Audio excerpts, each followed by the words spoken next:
Sida-sida Ethiopia adalah orang yang sangat religius.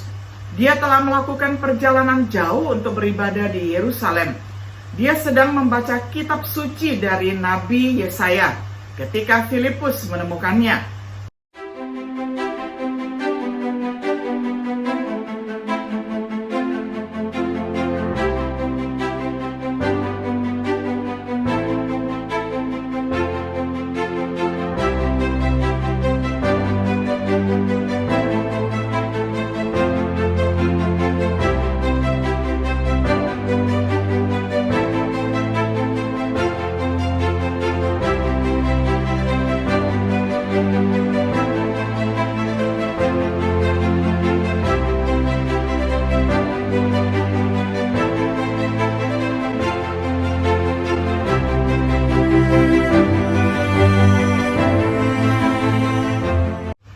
Shalom, sahabat Biblika yang dikasihi oleh Tuhan.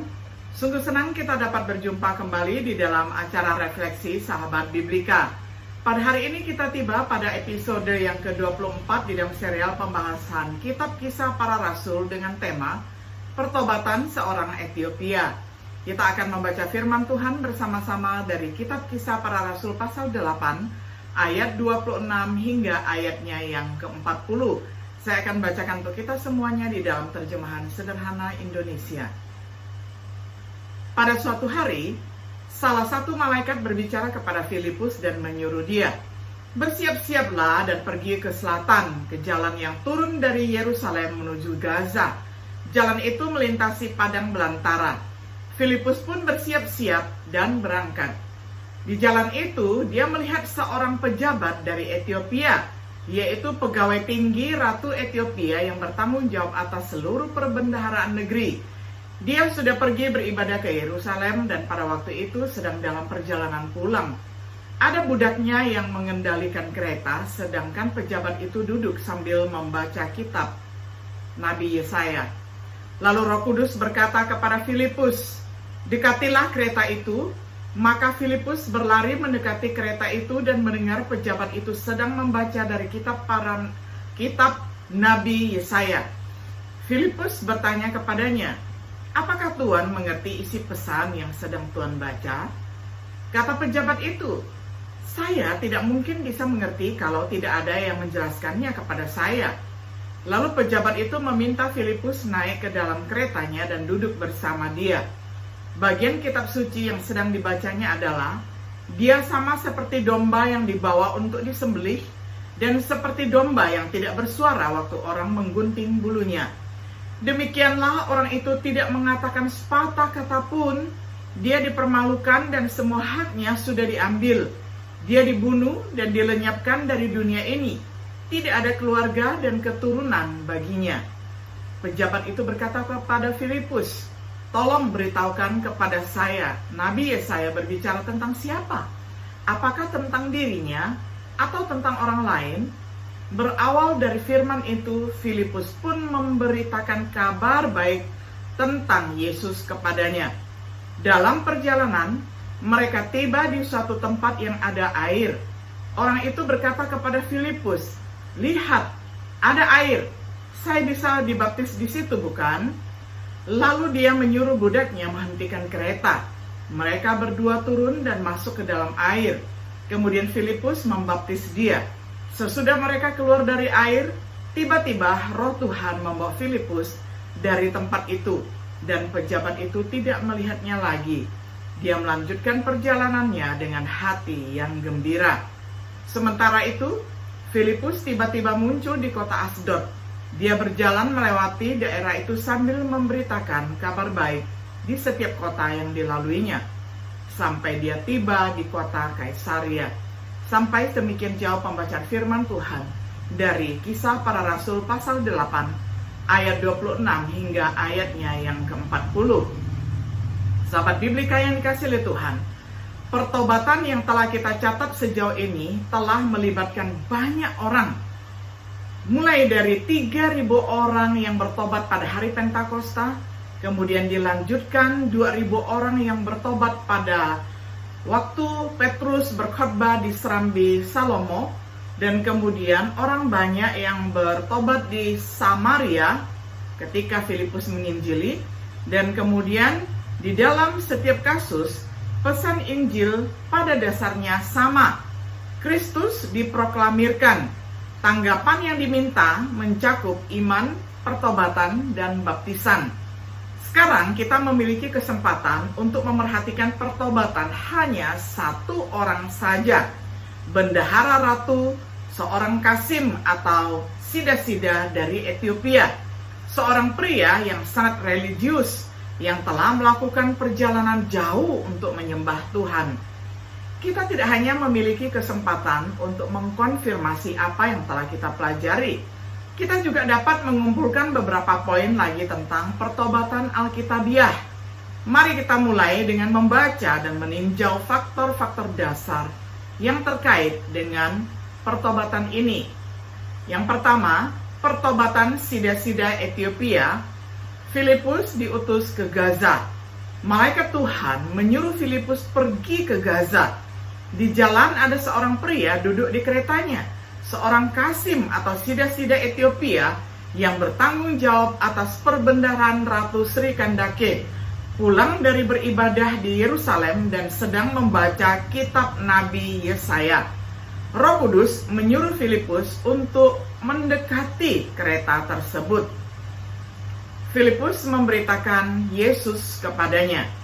Mendengar sida-sida membaca kitab Yesaya, Filipus bertanya, apakah dia mengerti? Sida-sida itu meminta Filipus untuk membantunya.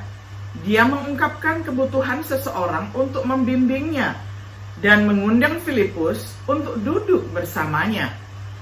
Tulisan kitab suci yang sedang direnungkannya adalah yang berbicara tentang seseorang yang digiring sebagai domba ke pembantaian, yang menggambarkan seseorang yang nyawanya terambil dari bumi. Sida-sida Ethiopia bertanya, apakah Yesaya sedang berbicara tentang dirinya sendiri atau tentang orang lain? Dimulai dengan kitab suci itu, Filipus memberitakan Yesus kepadanya. Sida-sida ingin dibaptis.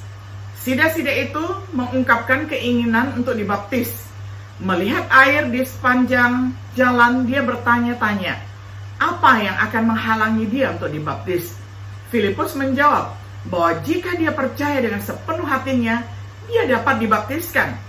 Sida-sida itu mengakui imannya kepada Yesus sebagai anak Allah. Filipus membaptis sida-sida Ethiopia. Mereka menghentikan kereta. Filipus dan sida-sida turun ke dalam air dan kemudian membaptisnya. Ketika mereka keluar dari air, Roh Kudus membawa Filipus. Meskipun tidak melihat Filipus lagi, sida-sida itu melanjutkan perjalanannya dengan penuh sukacita.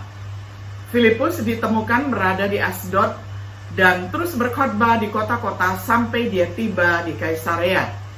Orang mungkin bertanya-tanya, mengapa Roh Kudus memimpin Lukas menghabiskan begitu banyak waktu untuk menjelaskan pertobatannya hanya satu orang saja? Jelas harus ada pelajaran atau prinsip penting yang bisa kita petik dari catatan sejarah ini. Dengan mengingat hal itu, mari kita perhatikan hal yang kedua, beberapa observasi. Pertama, prospek untuk Injil. Sida-sida Ethiopia adalah orang yang sangat religius. Dia telah melakukan perjalanan jauh untuk beribadah di Yerusalem. Dia sedang membaca kitab suci dari Nabi Yesaya ketika Filipus menemukannya. Faktanya, sebagian besar contoh pertobatan melibatkan orang-orang yang sangat saleh ataupun sangat religius. 3.000 orang pada hari Pentakosta itu telah melakukan perjalanan untuk merayakan hari raya di Yerusalem. Dan ketika mendengarkan khotbah Rasul Petrus, maka mereka bertobat. Nanti kita akan mempelajari pertobatan orang-orang seperti Paulus, orang Farisi yang bersemangat, juga seorang Cornelius, orang non-Yahudi yang taat, yang takut akan Tuhan, dan selalu berdoa. Juga seorang perempuan yang bernama Lydia, yang bertemu setiap hari Sabat untuk berdoa bersama orang lain. Dari sini kita dapat mengambil kesimpulan berikut. Hanya karena seseorang beragama, tidak berarti mereka diselamatkan. orang-orang religius seringkali merupakan prospek yang baik untuk Injil. Karena Injil yang memberitakan Yesus Kristus, dan setelah menerima Yesus, maka barulah orang itu diselamatkan. Mereka sudah takut akan Tuhan dan menghormati otoritasnya.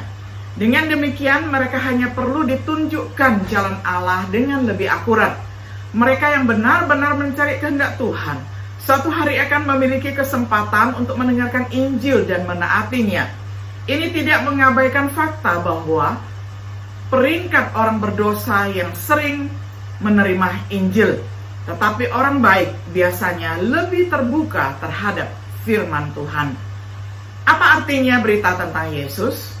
Dari kutipan Yesaya 52 ayat 13 sampai Yesaya 53 ayat 11, kita tahu itu melibatkan pengajaran bagaimana Yesus mati untuk dosa-dosa kita, yang lebih jauh dijelaskan oleh Rasul Paulus di dalam 1 Korintus 15 ayat 1 sampai 3. Bagaimana Yesus ditinggikan atau disalibkan. Lebih jauh juga kita dapat membaca di dalam Kisah Para Rasul 2 ayat 36, pasal 3 ayat 13, pasal 5 ayat 30 sampai 31. Dari pertanyaan sida-sida ini kita tahu itu termasuk penekanan pentingnya baptisan. Mengapa sida-sida itu bertanya, apa yang menghalangi saya untuk dibaptis? Mungkin karena Filipus memberitahunya apa yang telah Tuhan katakan. Tujuan pembaptisan seperti yang diungkapkan oleh Petrus dan Paulus bisa kita baca di dalam Kisah Para Rasul 2 ayat 38, Roma 6 ayat 3 sampai 4, 1 Petrus 3 ayat 21. Seperti yang telah kita lihat dan akan kita lihat, baptisan adalah respon yang diharapkan ketika seseorang percaya kepada Yesus. Kedekatan baptisan. Mengapa sida-sida itu meminta untuk dibaptis saat itu juga? Lihat, ada air. Mungkin karena tujuan pembaptisan sedemikian rupa sehingga seseorang tidak ingin menundanya. Baptisan adalah untuk pengampunan dosa. Baptisan adalah simbol agar dosa-dosa seseorang dibasuh. Ini adalah seruan untuk hati nurani yang bersih. Memang dalam setiap contoh pertobatan yang ditemukan dalam Kisah Para Rasul, orang-orang segera dibaptis setelah selesai hanya satu pelajaran saja, yakni pelajaran katekisasi tentang bagaimana Yesus berkorban di kayu salib, menebus dosa-dosa kita, kemudian mati untuk kita, lalu dikuburkan, bangkit dari kematian, kemudian naik ke surga dan akan datang kembali untuk yang kedua kalinya. Itu adalah satu paket berita Injil.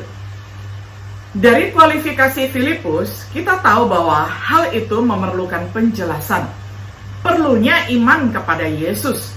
Seseorang harus percaya kepada Yesus sebagai anak Allah.